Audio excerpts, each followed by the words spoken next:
Всем привет! Меня зовут Катарина. Любите ли вы свечи, так как люблю их я?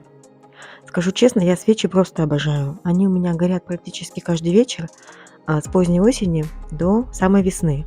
Мне нравится в зимнее время года, в холодное время года, зажигать дома свечи. Это создает особую атмосферу уюта и тепла.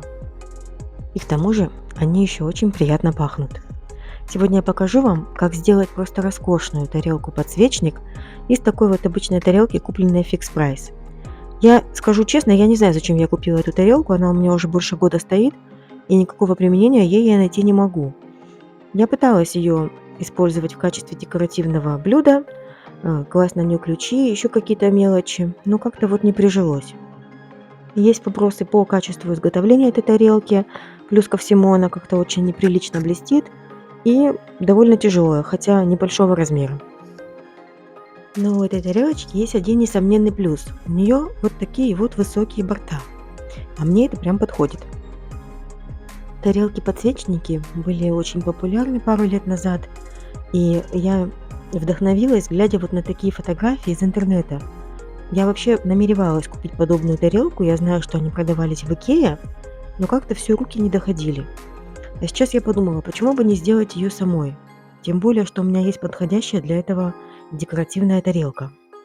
Забегая вперед, хочу сказать, что подсвечник получился очень красивым, просто роскошным. И если вам интересно, как я это сделала, оставайтесь со мной. Ну что ж, приступим.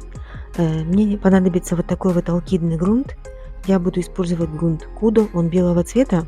Конечно, лучше бы был черного, но какой есть, такой есть. А также буду использовать вот такую вот акриловую эмаль в черном матовом цвете в виде спрея. Посмотрим, что получится. Я не сразу придумала, что я буду использовать в качестве самих, собственно, подсвечников под тонкие свечи. А потом решила, что можно использовать крышечки от чего угодно. В данном случае у меня крышечки от сыворотки, от крема для лица. Даже вот есть одна от парфюмерной воды. Я видела, что в подобных случаях используют также трубы водопроводные, разрезают их, но мне эта идея не кажется удачной. Они смотрятся грубовато, а вот такие вот крышечки смотрятся довольно изящно, на мой взгляд. Можно обойтись вообще без этого и просто окрасить подсвечник тарелку в тот цвет, который вам нравится. Можно в золотой, в белый, в черный, в серебряный какой-нибудь. И просто расположить на ней свечи-столбики разной высоты. И это уже будет смотреться очень красиво. Для того, чтобы приклеить мои импровизированные подсвечники к тарелке, я сначала хотела использовать горячий клей, но потом решила, что это не очень надежный вариант. И буду клеить на клей момент пластик. Вот я загрунтовала на один слой алкидного грунта тарелку. В принципе, больше мне не надо, я считаю, этого достаточно. Поверхность уже стала более пористой, не такой гладкой. И теперь я буду располагать свои крышечки-подсвечники на тарелке таким образом, как мне хочется, чтобы выглядели они в результате. Я решила, что буду использовать 3 крышечки разного диаметра и разной высоты. Вы можете использовать сколько угодно. Это уже дело вкуса. Вот у меня получилось такое расположение. Мне показалось, что это самый удачный вариант из всех возможных. И я начинаю просто приклеивать эти крышечки на клей к основанию тарелки. Как видите, ничего сложного здесь нет. После приклеивания всех элементов нужно обязательно дождаться полного высыхания клея. Только после этого наносить краску. Как я уже говорила, я буду наносить краску в виде спрея, но считаю, что можно и использовать любую акриловую краску. Единственное, что лучше, конечно, наносить ее не кистью, а губкой, чтобы она не полосила. Все элементы приклеены, и теперь я дождусь полного высыхания клея и буду красить. Вот таким вот образом выглядит подсвечник после окрашивания. Я хочу сразу сказать, что мне очень понравилась эта краска. Я впервые ее использовала. И могу сказать, что ложится она просто замечательно. Я покупала ее в маленьком строительном магазинчике за 130 рублей. Представьте, какая бюджетная краска. Она ложилась отлично, не плешивела и высохла буквально за 15 минут. Подсвечник уже сейчас выглядит законченным. Его можно оставить в таком виде, а можно пойти дальше. Что я, собственно, и сделала. Я решила, что буду использовать некоторое количество потали на боковинке изделия. Буду наносить его вот на такой вот клей для золочения. Поталь у меня вот в таких листочках. Это супер поталь, она довольно яркая. Можно также использовать поталь в хлопьях. Что касается потали, я категорически против использовать в качестве клея клей ПВА и прочие другие материалы. Я использую только клей для потали, либо клей для золочения, либо клей-скотч. У разных производителей могут быть вот какие-то такие названия.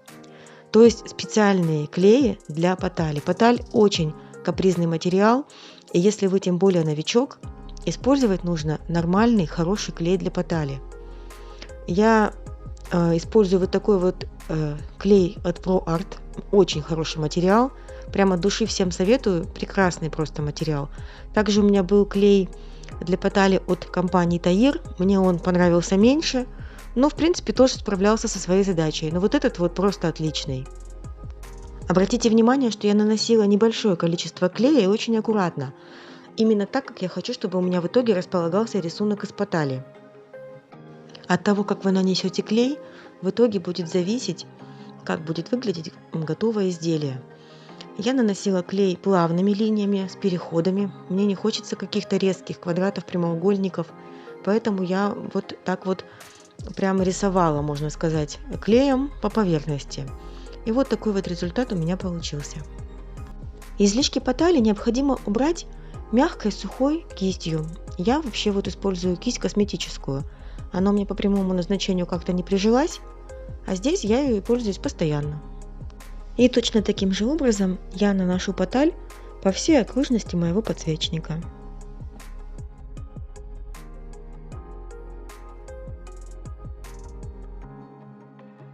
Вот скажу для новичков, обратите внимание, я не достаю поталь из упаковки. Я прям просто прикладываю к изделию, и она, как видите, приклеивается сама.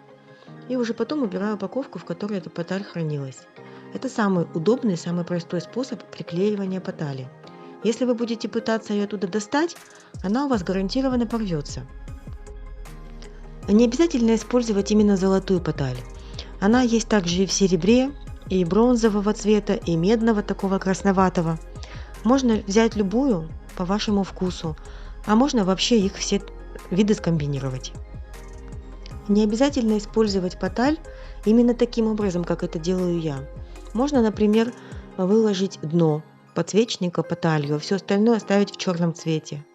Можно боковинки, вот эти, которые я сейчас поталью перекрываю, перекрыть не так, как я это сделала, а полностью наглухо. Можно вообще окантовки, бортики, да, у самого подсвечника и у этих маленьких стаканчиков только лишь сделать тоненькие-тоненькие окантовочки золотом. Это будет смотреться очень изящно, очень так прям мило и со вкусом. В общем, вариантов много. Придумывайте, делайте, как вам нравится.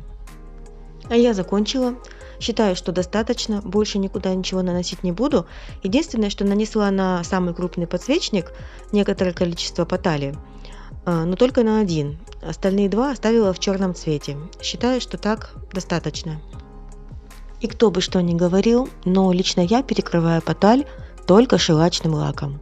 И никогда не использую для этих целей акриловые лаки на водной основе, потому что вода окисляет поталь, она зеленеет, а так как акриловые лаки на водной основе, я не представляю вообще, как можно их использовать. Хотя я видела, что некоторые мастера, блогеры говорят о том, что да используйте нормально, и все будет у вас хорошо. Я в качестве эксперимента попробовала однажды нанести на поталь, вот такую вот супер поталь, обычный акриловый лак, и у меня все, как и ожидалось, просто позеленело. Вся поталь окислилась. И вам я не советую проводить такие эксперименты, тем более если изделие удалось и оно вам нравится. В результате вы его просто испортите. Я нанесла шелачный лак в 2 слоя с промежуточной просушкой.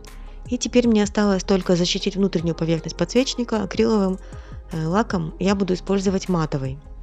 У меня есть вот такой вот матовый лак от Fractal Paint, он очень хороший. Также есть лак от VGT.